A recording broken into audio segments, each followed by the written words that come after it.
Hi, everyone. Welcome to Hope and Healing Chats, where we discuss everything dealing with sex addiction and partner betrayal trauma. Our goal is that these conversations help you to restore hope and help you along your healing journey. My name is Monifa Ellis Addy. I will be your host. I am a CSAT as well as a betrayed partner specialist. I've been working at Banyan Therapy Group, where I treat sex addicts and betrayed partners for the past 7 years.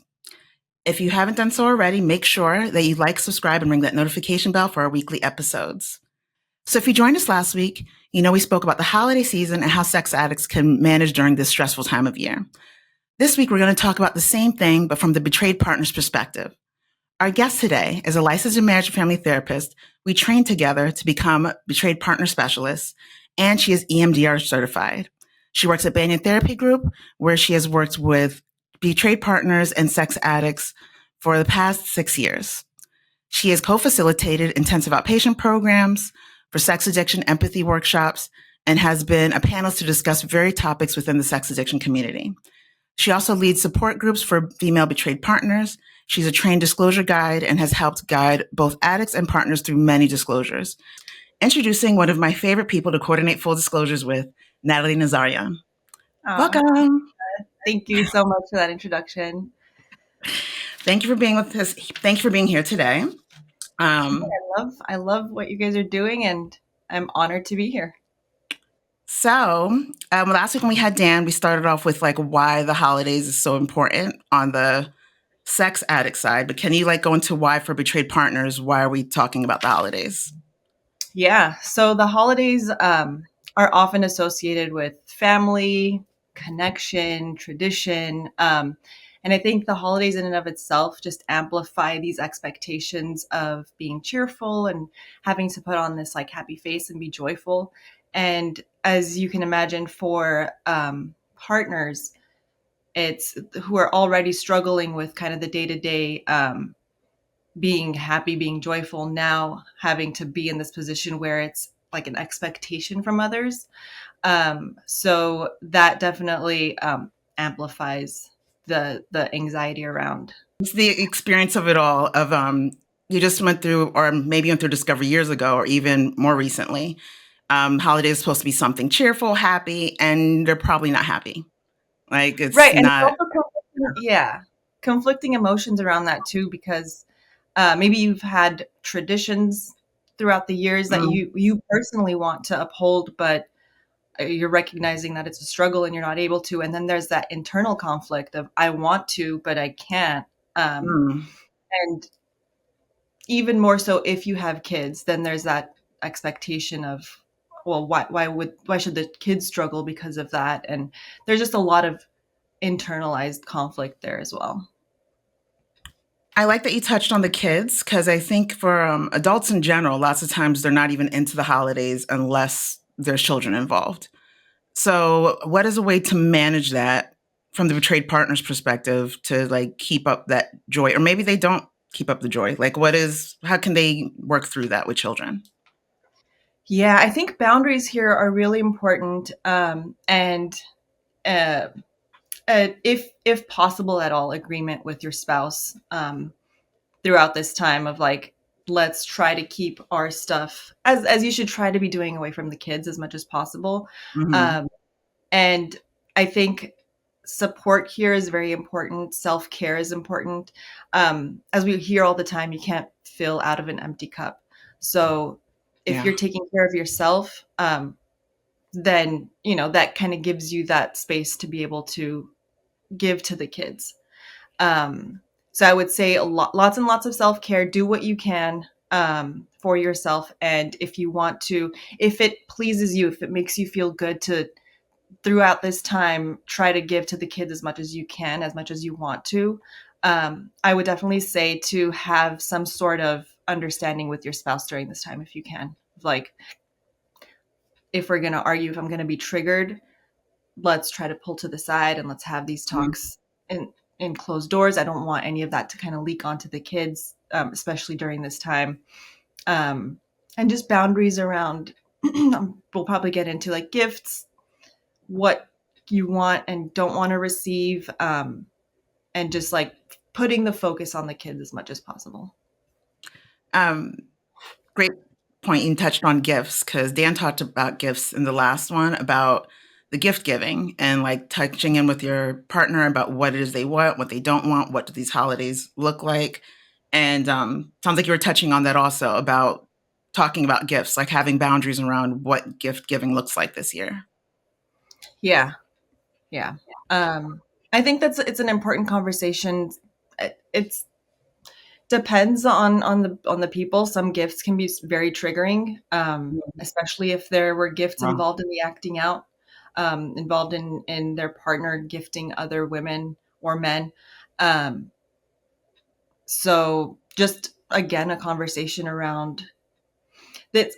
During this time, communication boundaries are very, very important. So communicating as much as you can around what you're comfortable with, what you're not. Are gifts even going to be a thing this year between us? Because I don't know if I want to receive something from you. I don't want, maybe there's that idea of I don't want you to feel like I owe you something because you gave me a gift, or I should be happier or nicer to you because you gave me this great gift. I Mm-hmm. notice a lot of times partners don't want anything extravagant. Maybe they may put a limit as to how much, the price limit as to how Yeah. much they want their gift to be, because they don't want to feel this internal pressure of, oh, he got me this $1,000 gift. Now I feel like I need to be nicer to him, or be grateful and kind of forget the past. So Yeah. know yourself and communicate, set those boundaries. Yeah. Because then that can also feel like another form of manipulation. Yeah. That we're buying this big, huge gift to kind of wash over, and now the partner feels like they have to reciprocate or do something that they just don't feel like doing. Right. Um, and on top of communicating, traditions. I know traditions can sometimes be triggering also because Yeah. what we did in the past no longer holds the same meaning, or we're not doing that anymore, or we don't want to do that anymore. How Yeah. do betrayed partners maneuver around that? Yeah. I think one major one would be to kind of allow yourself to grieve that, allow Mm, yourself to fully understand that, maybe things may be looking different this year and in the years to follow.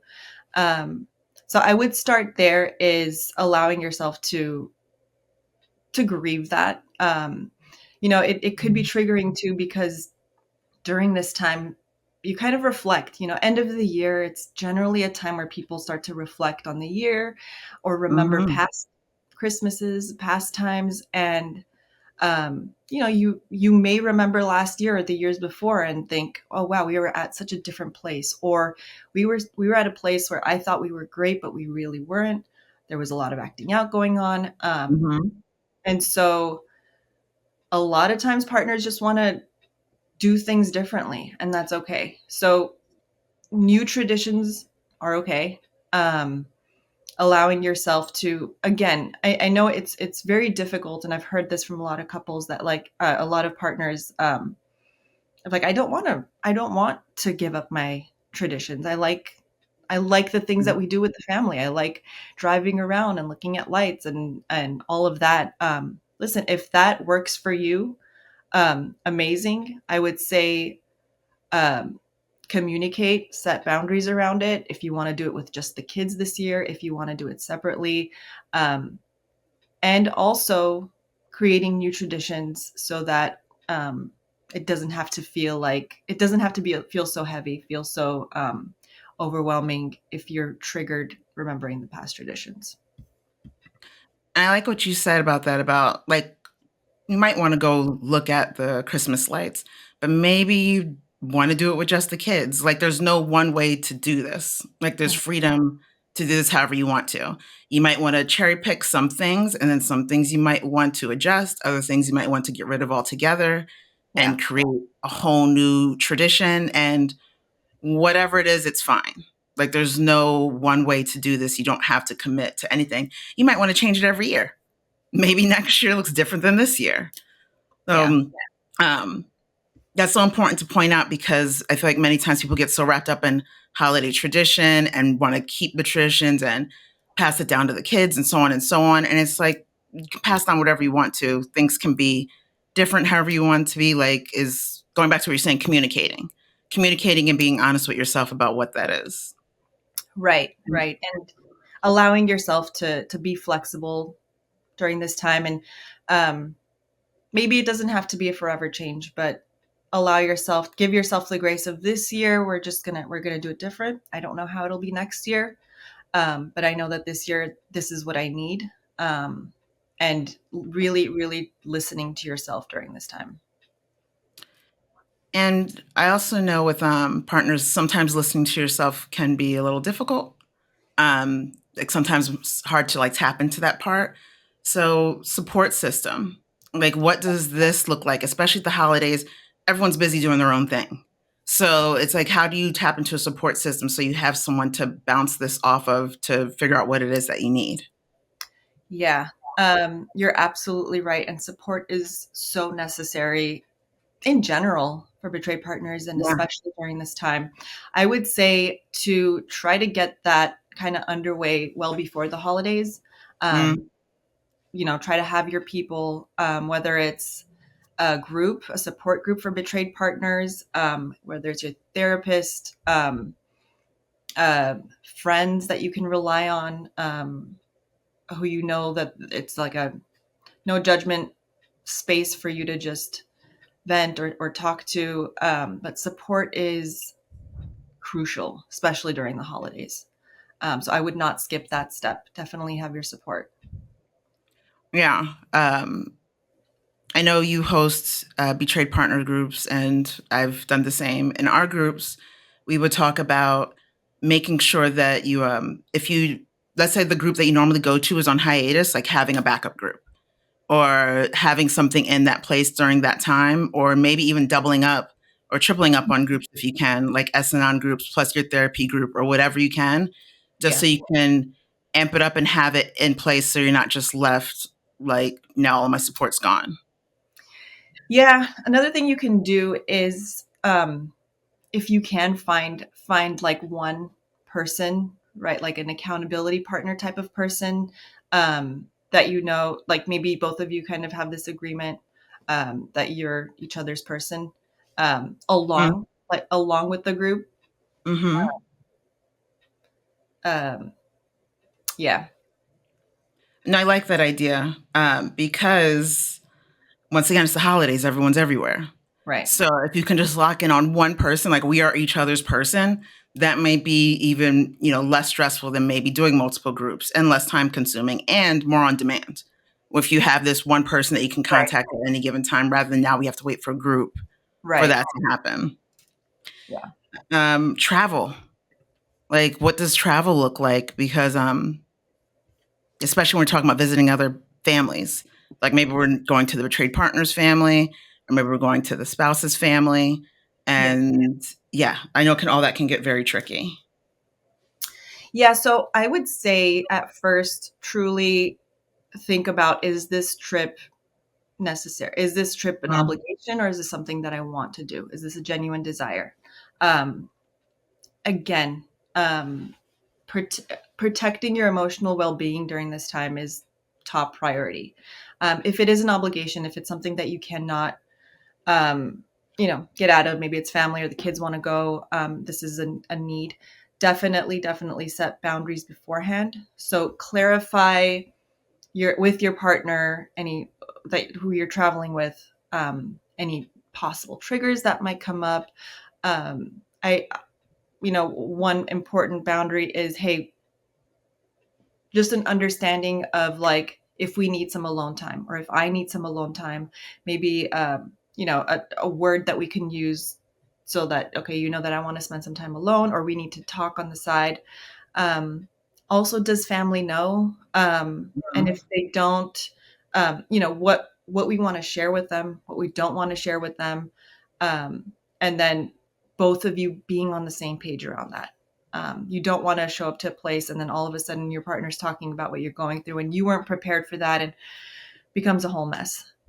So again, communication, and boundaries around this, are very important. Planning around your emotional triggers. So knowing what's going to be emotionally what has been emotionally triggering in the past, some forecast as to what could be emotionally triggering, and then, okay, if these things come up, what am I going to do to take care of myself during this time?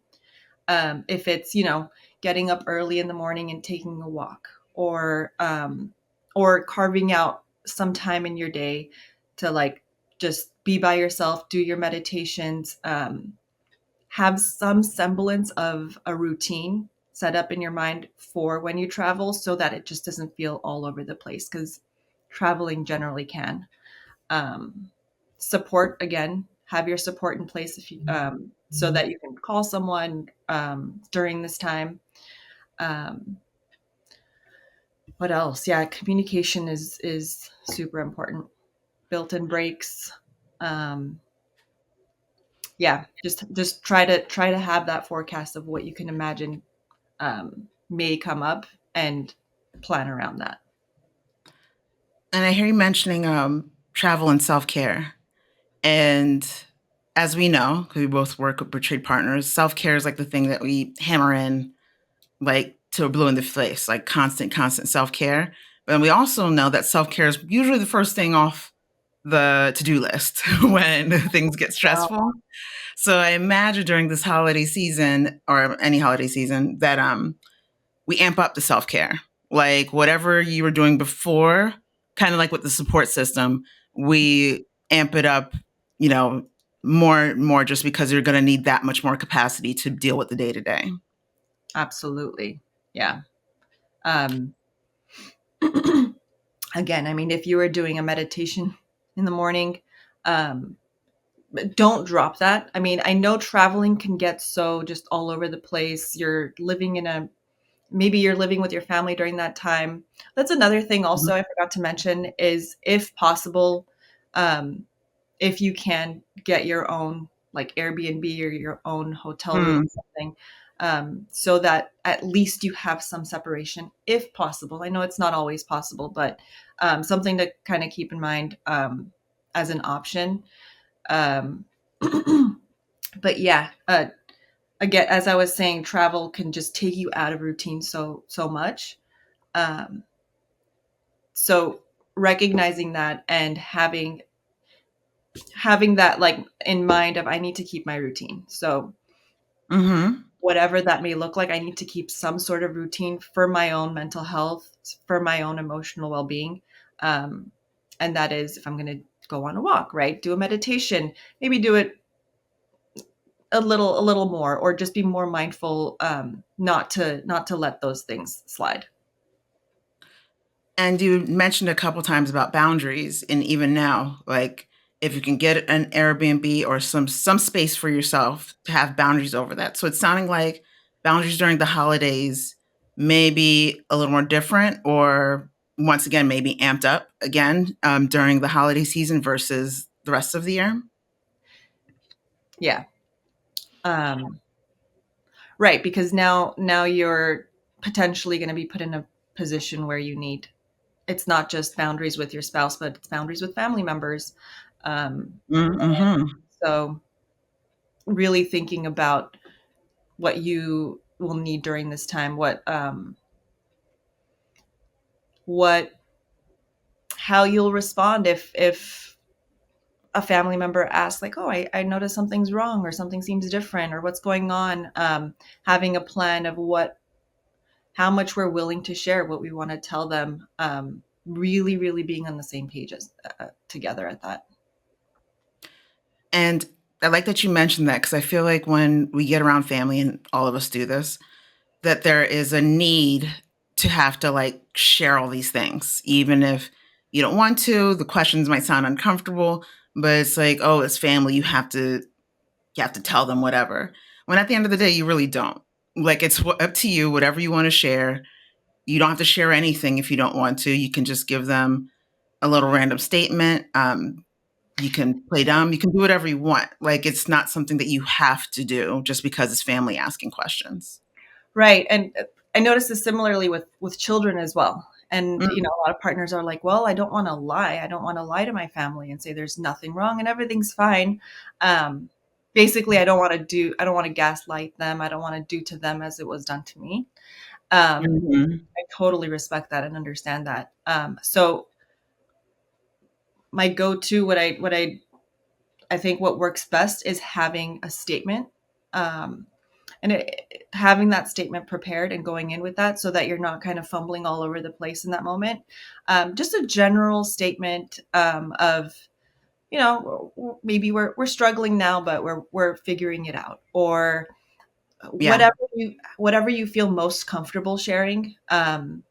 Uh, and having that prepared, having both of you kind of on the same page, of if anyone were to ask, you just kind of give them a general, yes, you're right, you're not crazy for recognizing that I'm not my happiest self, and I'm not really ready to talk about it, or we're working on it, don't worry, type of approach. Similar with kids, because kids notice and pick up on everything, and it's Mhm. unfair to say, no, nothing's happening, we're fine. It's better to give the approach of, yes, you're right, you're noticing correctly, but don't worry about us, we're working on it, and there's nothing for you to worry about, we still love you. Right, because then that's not gaslighting, and I think people sometimes get confused with, if I'm not saying everything, then I'm lying or gaslighting. And it's like, well, no, you not all information is for everybody. And Yeah. that's okay. Privacy. So you're allowed to have your own privacy. You can just say something like I said, like just having a prepared statement, saying something that's honest and truthful, but still protecting your privacy as you're working through this thing at the same time. Right. Absolutely. Do, do, do. I had a thought while you were talking about privacy. Oh, so this whole time we've been talking about couples, and speaking with your partner and traveling with your partner, with family and all that stuff. But then what about for single parents? What does this experience look like for them? Or, yeah, when you're trying to manage all this stuff kind of on your own? Are you in terms of Betrayed uh partner, children trying to manage. custody type of situation, or Mhm. All of that. So custody situation, or maybe custody's already set, or what should they be looking for in custody? Maybe there's a therapeutic separation. Like, what if we don't have that other partner person? or Oh, piece I to see what bounce you're off saying. of? Yeah. Yeah. I feel like I said this. I keep saying boundaries, but Yeah. I'm gonna keep saying it because that's truly what's going to get you through this time. Um, yeah. Traveling with kids alone, that's already so hard on its own. And then Yes. in and of itself, you may be going through, a very emotional time in your life. And how do we manage our stress? I think that what comes up the most is, I'm already maybe not my best self. I'm easily dysregulated. And then there's this like overstimulation of kids having needs, and just being all over the place at the airport and whatnot, and travel. Um, Again, it's taking care of yourself. That's where self-care truly comes into play. Recognizing, when you engage in a lot of self-care activities like meditation, and truly um, try to gain that perspective of like what's going on in your body. um, it truly does prepare you for moments of high stress, when you can recognize, like, okay, I know this feeling, I know that I recognize the stress Mhm. coming up, I recognize the anxiety coming up. I need to, if I can, I need to take a break, or I need to um, do some deep breathing.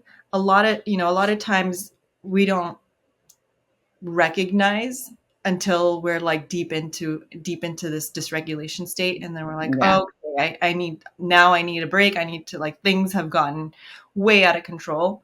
So what helps with, like, we talk about, like a fire drill, I know Dan talks about this often, is um, preparing for that fire drill. When there's a fire, it's like we're all over the place if we haven't prepared for where to go, what to do. Similarly, here, it's preparing yourself, recognizing, okay, well, I'm feeling this way. Let me take some deep breaths. Let me, I know I'm dysregulated here. Do what I can. Yeah. And I was thinking we were talking about traveling with kids, how it's already so stressful as it is. Don't be afraid to not travel somewhere that might not be emotionally safe, right? Because as you're Right. stating, like emotional safety is like the biggest thing that's priority right now. Yeah.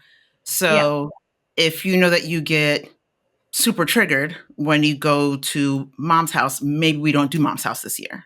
Right. I, you know, knowing that it's up to you. This kind of goes back to what you're saying about creating your own Exactly. tradition, and it's up to you however you want to do this.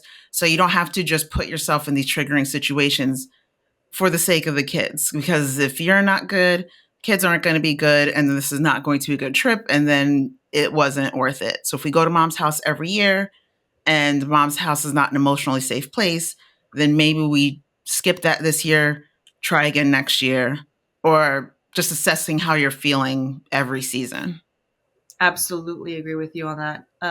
Is it a need or a want? And if it's not a want, if it's not a desire, and just like you said, that your emotional well being is going to be on the line. Um, that's okay. Give yourself that grace this year of we'll skip it this year, and we'll see how we feel next time. You were mentioning, or on top of boundaries, grounding and self care. What are other things you can do other than meditation? Um, so we kind of teach this like well, there's a deep breathing. Um, Mhm. I'm going to start over. Let me think. Okay. All right. Um,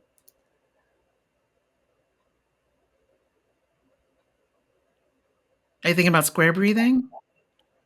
yeah, I was just thinking like, is that the same as meditation? But it's not. Okay. All right. I'm Oh, ready to answer your question. maybe maybe a form of it, because there's meditation where because in meditation there's so many different forms of it, right?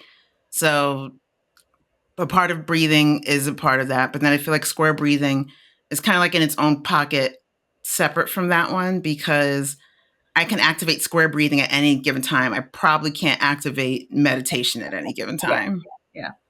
Yeah. So, um, progressive muscle relaxation is a really good one. Mm-hmm. I know there are a lot of YouTube videos to kind of get you started into that, and eventually you kind of just can do it on your own and access it on your own. I really like that one because it allows you to think about all the different parts of your body and how it tenses up and where you tense up, and kind of recognize like, oh, I don't realize that I'm generally tense in my jaw. Let me relax my jaw. Yeah. Um, Square breathing is a really good one, where you like I usually do 4 counts of breathing in, Mhm. pausing, breathing out, pausing for 4 counts. And that truly helps decrease the heart rate and kind of bring you back down.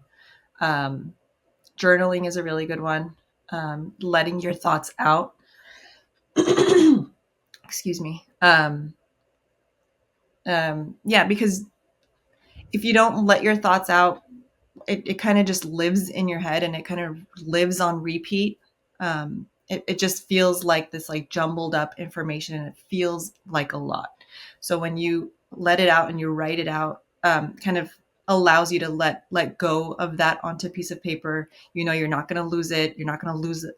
Like if it's just in your head, you're afraid you're going to lose the thought. So it kind of goes on repeat. Um, Writing it out, journaling it, um, and kind of seeing it on paper truly helps. And I really love that one, because I think betrayed partners in general push things down because they're just trying to move along, trying to be easygoing. Nobody wants to feel triggered. So it's like, okay, let me just push this down and smile past the trigger, when none of that is healthy. That's how um, immune diseases and things develop. So I like the idea of journaling, especially during this holiday season, because extra triggering things are coming up. And even if you have the other person to communicate these things with, doesn't stop you from these things coming up. And that other person, there's someone else, they're outside of you. So they might not understand it the way you do. And then if you're on your own, once again, journaling just to get it out, because you can't put this into your kids. So you have to put it somewhere. So I Yeah. really like the idea of journaling and just because I know lots of times partners are like, I don't want to feel like getting into it. Not realizing not getting into it is going to make you worse down the line. Yeah. And that thing you said about, letting it out on their partner, or not letting it out, but maybe venting to their partner about what they're going through. I always say that's such a risky thing to do, because Mm-hmm. if you feel like, okay, I will tell them what I'm triggered about and they will respond empathetically and be there for me and be understanding, that would be amazing. But that's not always a guarantee. And there's Yeah. the likelihood that now your partner goes into shame, or they shut down, or they get defensive. And now you're feeling like maybe my feelings are too much, or I can't believe Mm-hmm. you're getting defensive. And then that turns into a bigger thing. Yeah. Now we're just spiraling down further from the whole point of sharing in the first place. Yeah. So that could be very tricky. Yeah. And also, in terms of self care, anything to activate your right brain, some sort of Mm, activity, whether it's gardening or just engaging your hands, engaging your body, yoga, something to truly get you moving, to use any creativity, mm. drawing, even if you're not the best at it, doesn't matter. Any sort of creativity to start to use some of that right brain, um, really kind of helps work through some of those triggering moments. Which could be lots of fun, especially during the holidays. I think there's so many Yeah, different crafts and things going on. Um, Even for me, I took my daughter to J.C. Penney. It was like build a turkey day or something. Like there's so many random things yeah, happening just in the community that now is a good time to activate that right brain if you're not doing so already. yeah, yeah. Puzzles are fun too, if you don't Love want me to get a too puzzle. active. Yeah, Yeah. yeah, Well, Natalie, if I'm to sum this all up, right? Communication, clear communication. So being honest with yourself so you can have boundaries and protect your emotional well being, because that is like at the top of the list. And having a good support system, making sure that you have your support in place before the holidays even come up so you're not left scrambling. Is there anything else? Like, are those like the key points? If you were to sum this up, like emotional well-being at the top, communicate around that. Oh, being kind to yourself if you want to change things and do things differently so traditions can look different. And then having that emotional support system in place so you're not left scrambling. Oh, and of course, um, grounding and self-care. We can't forget self-care. That's self-care is just automatic throughout everywhere. betrayal, partner treatment, Yeah, nonstop, always. yeah. If I were to give like one take home message for this is, of course, go horse, um, is to truly listen to yourself, and through this time, and give yourself grace. There are just so many expectations around the holidays, Mhm. and it's okay, it's okay not to meet other people's expectations during this time. Um, Yeah. and it's okay to allow yourself to feel what you're feeling. Um, grieve whatever you're going through, grieve the loss of the tradition for this year, and know that this isn't going to be your forever. Um, That part. there is hope and healing. Mm. And uh, if this is going to be how it is this year, this is going to be how it is this year, and kind of try to keep it one day at a time, right? One holiday at a time, type of approach. I love that. This is not going to be every year, Yeah. right? The intensity does die down with time. Well, thank you. Thank you so much, Natalie, for joining us today. And if you want to contact Natalie or myself, make sure you look in the description. You'll find our contact info. And if you want to know more about what we spoke about last week, and just about the holiday season in general, and dealing with as sex addiction or betrayed partner, We have a book called Surviving the Holidays. You can find on Amazon. The link for that is also in the description. Make sure that you like, subscribe, and ring the notification bell for our weekly episodes. And thank you again to Natalie. Thank you to you, for everyone, for joining us. And remember to embrace your healing journey. Every step forward brings you closer to a new hope for tomorrow. Thank you, everyone.